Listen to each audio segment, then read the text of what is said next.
David was suddenly awake and sitting straight up. His breath came in hard, short gasps. He listened, his whole body straining in the dark. Something had woken him from a dead sleep. His body immediately went ice cold, though he was sweating profusely. He quickly got out of his sleeping bag, fumbled for his .45 caliber handgun he had almost not even packed, unzipped the tent, and jumped out. His body trembled from the rush of adrenaline. He stood and peered into the pitch black, his body on high alert. The gun gripped firmly in both hands. The sound, the scream, he was sure had come from the direction of the old building below him. After several minutes, he lowered the gun, got out of cell to check the time. 3 a.m. Still no signal, of course, he thought. Not for the first time, he had asked himself what the hell was happening. Is it possible he had been food poisoned, and this was causing hallucinations? As crazy as it sounded, it was the only logical conclusion he could wrap his head around. But he hadn't eaten anything other than what he had packed, which was dry goods, power bars, nuts and seeds, some dry jerky. He sat down outside of the tent in the pitch black of night with the eerie, nightmarish sounds of this place droning around him, and tried once again to think clearly. He could not get that scream out of his mind. Despite everything that was happening around him, he was feeling healthy. That is to say, he wasn't feeling sick.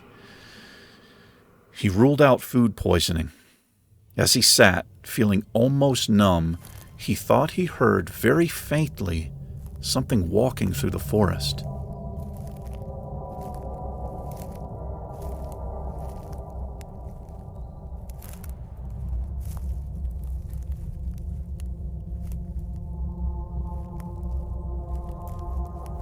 He sprang up, gun in hand.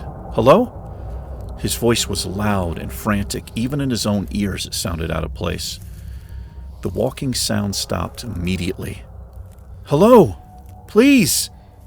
His voice was shaky and filled with terror. Then suddenly the footsteps started again, louder, faster, coming right for him. A bear? A wolf? "I'm armed!" David fired once above his head, and the sound of the gun made his ears ring. The footsteps were on him, and then the scream again. All around him and above him.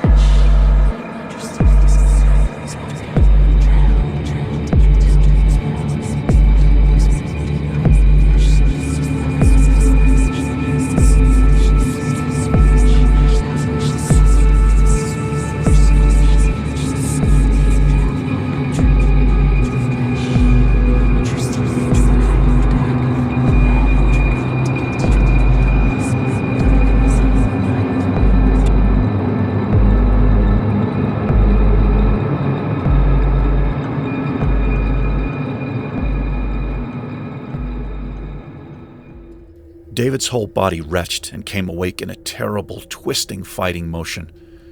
He was yelling. He nearly tore through the tent zipper and was out of the tent in seconds, scrambling on all fours, trying to get to his feet. He started to run and realized he had been dreaming. He stood, hands on his knees, trying to get his breath, head spinning. It was daylight, he realized. The forest sounds were back to normal. He could hear the stream running peacefully down below him.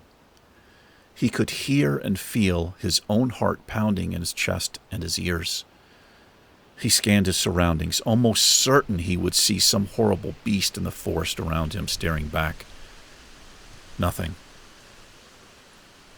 He looked down. The building stood like some ancient evil sentry down below him, the smokestack towering like a horrible monolithic gravestone of some long-dead king.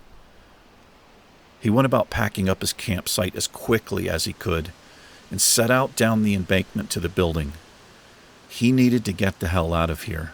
He needed to do it today. He needed a road, and much to his own surprise, he realized he needed to see people. He had to force himself to not jog down the hill. An injury would be all too easy to get and make his situation, if that was even possible, even worse. He kept his eyes between the building and the small covered bridge that led to it. He purposely pushed the dream out of his mind, though it was eating him alive. It had been so real. He finally reached the base of the hill and the ground leveled.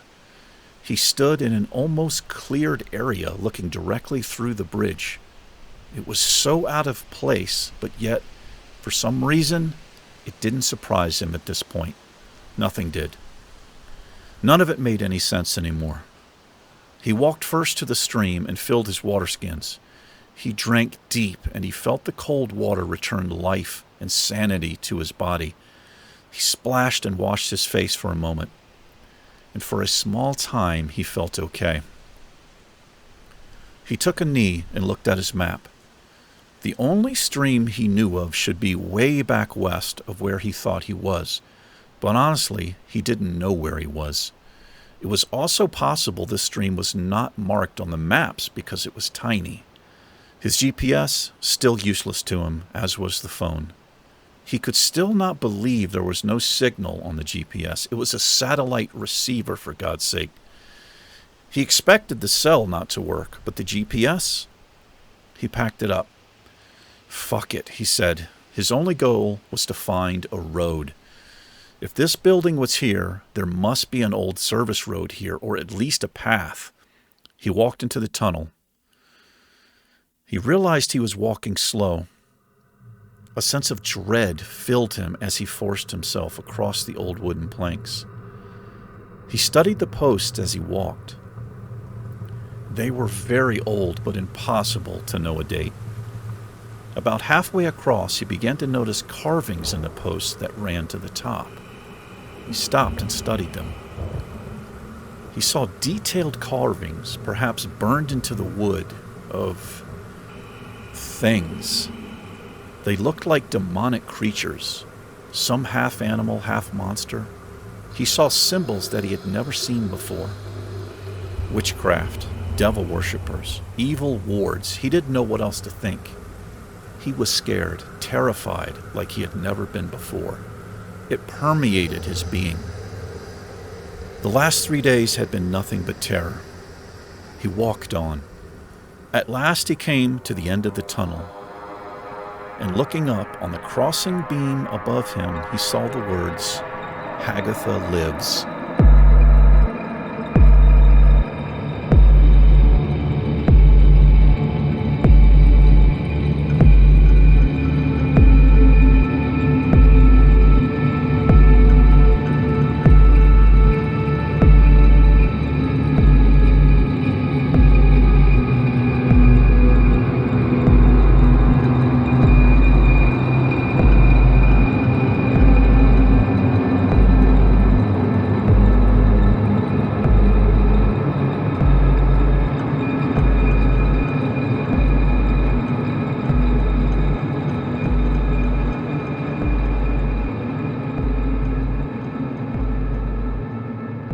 Hagatha, he said aloud. Who or what was Hagatha? He didn't want to know. The words seemed to be living in the wood and staring down at him with malicious intent. He quickly stepped out of the tunnel and stared at the monstrous building in front of him. God, it looked ancient. 3 stories high from what he could tell. High, dark windows with glass long gone. Some of the windows were barred, he noticed. There were multiple levels he could see. The building filled him with dread and loathing. As he stared at it, he realized that the droning was back. Terrible and low, but also changed. Somehow worse. It was that whispering he heard. His head spun. His whole body was shaking. Move, he told himself. With a great deal of effort, he walked toward the building.